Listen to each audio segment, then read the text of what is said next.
Agora, você fez eu pensar uma coisa, a Ana já vai falar, que é só para fazer um complemento, aí a Ana já passa a bola para ela. Porque, assim, todos nós, independente da idade, a gente está sendo sempre observado. E a impressão que a gente tem é que a gente sempre tem que provar, todos os dias Sim. a gente tem que provar alguma coisa. Qual que é a diferença? Conforme você vai ficando mais velho e você optou por uma vida onde você busca autoconhecimento, cara, você pode ser testado, passando por provações, mas a tua resiliência, ela é robusta.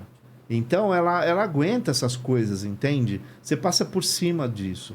O jovem, você falou do vestibular, o cara, ele entrou lá na educação infantil, ele passou pelo Fundamental 1, pelo Fundamental 2, pelo ensino médio, e se ele não passar na universidade Y ou X, pronto, ele já está... Ele já foi ali meio que rotulado que tipo de gente ele é. Isso é um crime. Isso é um crime que é feito contra os jovens quando ele está nessa fase de transição do ensino médio para a universidade. Então, calma, né? Calma, não precisa ter essa loucura, né? Eu, na minha carreira de mais de 30 anos na educação... Nossa, eu já vi todo tipo de gente e todo tipo de habilidade, competências, né? E todo mundo se ajeita. Todo mundo tem ali um ponto que ele é muito, muito bom. E ele vai, sabe, uma hora ele vai achar, ele vai encontrar, ele vai se desenvolver, né?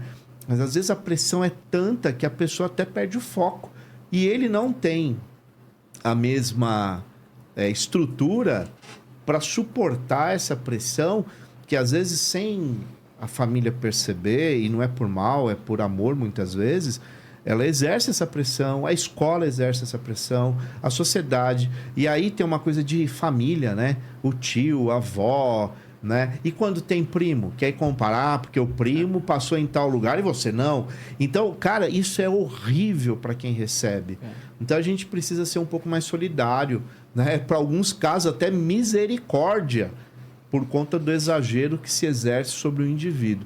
Então, acho que cabe a reflexão, né? Sim, sim. O que eu ia comentar naquela hora é o quanto a gente percebe que os dogmas, eles afastam os jovens das religiões, né? Porque o jovem não quer verdade absoluta. Porque eu acredito que é uma fase que você começa a ter tantos questionamentos, porque são muitos novos horizontes, é uma ampliação social, uma ampliação de várias questões da sua vida, que você não quer verdades absolutas, você está numa fase de questionar. E muitas dessas religiões um pouco mais tradicionais, elas vivem muito pautadas em dogmas ainda.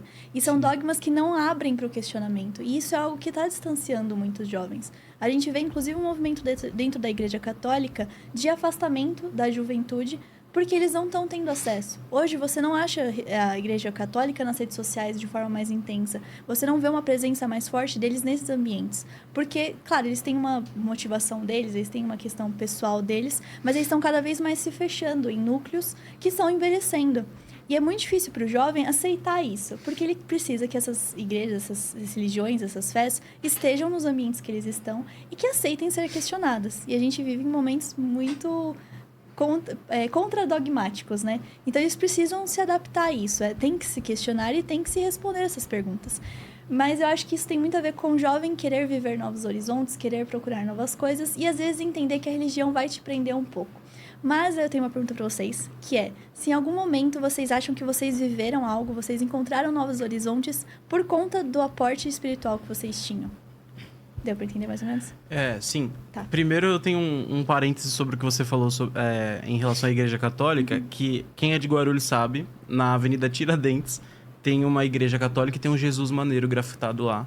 Ele tá assim, ó, aberto, tem vários jovens do lado. É um símbolo da nossa cidade. Então, brincadeiras à parte.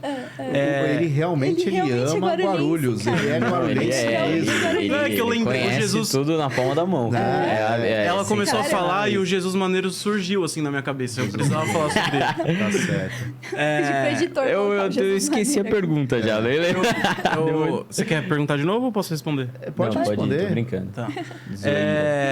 Eu acho que independente da experiência espiritual, de fé que a pessoa está tendo, o nosso meio sempre influencia muito sobre como a gente está levando a nossa vida, né? Então, além de todo o suporte espiritual que que eu tenho dentro da denominação que eu vivo, só de estar no meio daquelas pessoas, você já escuta coisas, você se inspira em pessoas que te ajudam a sonhar com horizontes que talvez você pensasse que nem fosse capaz, entendeu?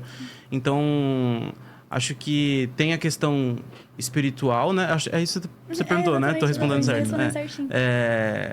Tem as nossas vivências espirituais, mas acho que independente disso, só pelo meio, a gente já dá uma elevada nos nossos pensamentos. Agrega muito, né? Sim.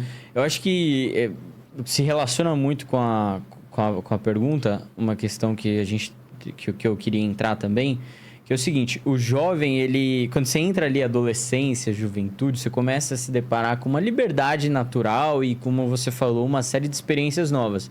Você sai da escola, você vai para faculdade, você começa a trabalhar, você começa socialmente a se abrir muito mais para o mundo. Você começa a ter uma liberdade financeira, de certa forma, depender, né, de caso a caso e etc. E aí, junto com as novas experiências, que eu acho que todo jovem quer muito, né? Todo mundo sonha quando você é adolescente ali em poder viver a sua independência e ter novas experiências e tudo mais.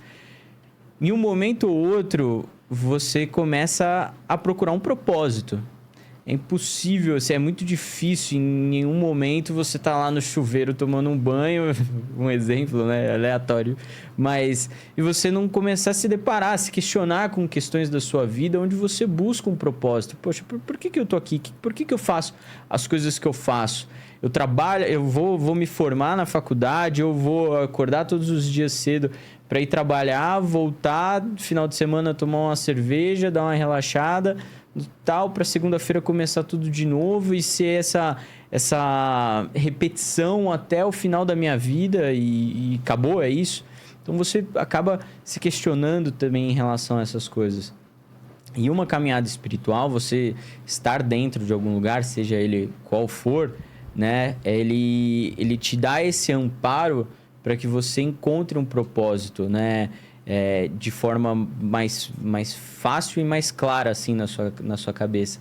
Só isso já te ajuda a tomar uma série de decisões na sua vida e aproveitar muito melhor as experiências e as oportunidades que aparecem, né? Então, acho que esse já é um ponto, assim, que pelo menos na minha vida, e aí falando da minha caminhada, foi...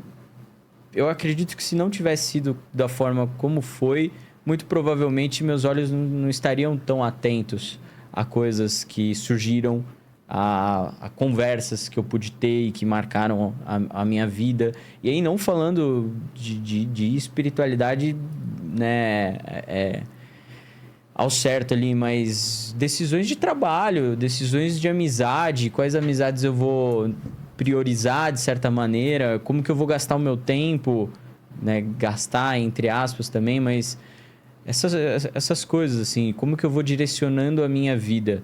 Porque aí é um outro assunto bom e que eu trago, acho que mais para os dois, e para você, como você se sentia nesse momento da sua vida. Esses dias eu li num post no Instagram, alguma coisa assim, um cara que fez 25 anos, eu tenho 25 anos, e ele falava sobre como era complexo ter 20 e poucos anos. E assim, de primeira você pode achar meio esquisito, mas para quem tá vivendo é complexo sim, cara.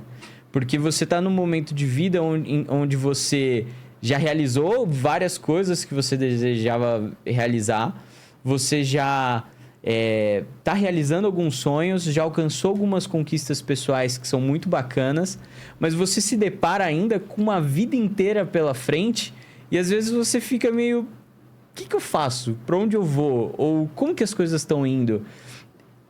É um momento de muitas dúvidas que não são dúvidas tão declaradas quanto uma adolescência, vamos dizer assim. Mas você fica nessa, né? Então, pelo menos é a espiritualidade e a minha fé que em muitos momentos me ajuda tipo, a resposta pode não vir agora, mas segue com fé, segue sendo honesto com si mesmo e as coisas vão clareando.